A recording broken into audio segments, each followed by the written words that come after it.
একজন অসহায় ভ্যান চালকের সঙ্গে এই কাজটি করা কি ঠিক হলো? একটু খেয়াল করে দেখুন। কি দিব? টাকা দেবেন না? টাকা দিব মানে টাকা তো আপনি আমারে দিবেন। আপনি ভাড়া দেন না মা, দেন।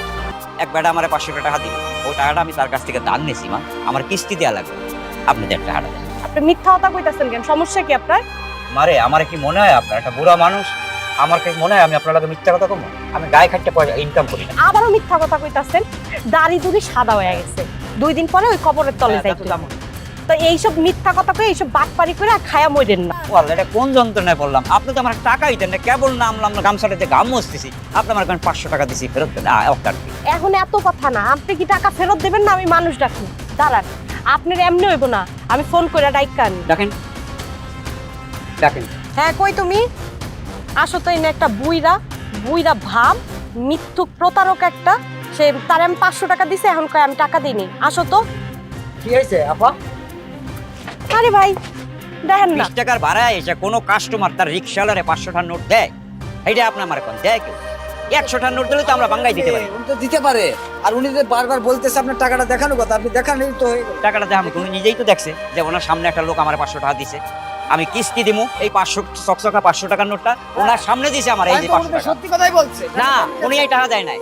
আমি মিথ্যা কথা কই না, বুড়া মানুষ হইতে পারি, রিক্সা চালাইতে পারি, গায়ে খাটতে পারি, কিন্তু হারামি খাই না। আপনার কাম। তো পুলিশে দিয়ে আইছি। হ্যাঁ, আপনার কাম। আরে দেখো না, 500 টাকা ভাড়া দিলাম, সেই জায়গায় ভাঙতি ফেরত না দিয়ে আমাকে তো আবার টাকা চাই। আবারও আপনি একই কথা কইতেছে কেন? উনি 200 টাকা দিছে আমারে। স্যার আপনি? আরে তুমিও একটা একটা ভণ্ড প্রতারক, মানুষের সাথে এরকম জোর জলামি করে টাকা নেয়, আর তুমি তাহলে ছাড় কইতাছো? এই চুপ! আরে একটা কথা বলবা না? তুমি কেডা? আর কই উঠলা যে? তুমি কেডা? স্যার আপনি আমাকে চিনতে পারেন না? না। স্যার আমি করিমপুরের আক্কাসের ছেলে নাসির স্যার। তুমি আব্বাস ভাই পোলা নাসির। তুমি এখন কি করছো বাবা?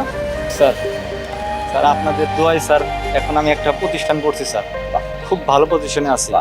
স্যার একটা রিকোয়েস্ট করতাম, রাখবেন? বলো বাবা। আপনাদের দোয়ায় তো আমি এখন একটা ভালো প্রতিষ্ঠান করছি স্যার, আপনি যদি আমার প্রতিষ্ঠানে জয়েন করতেন স্যার আমি খুব খুশি হতাম, এবং একটু হলেও আপনার ঋণটা আমি পরিশোধ করতে পারতাম। কি কইতাছো তুমি এগুলা?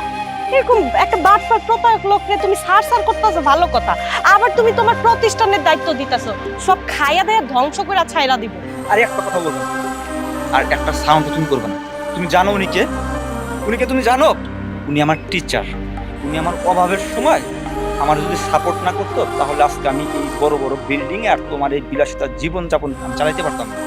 আর তুমি, তোমাকে আমার ভালো করে চেনা আছে।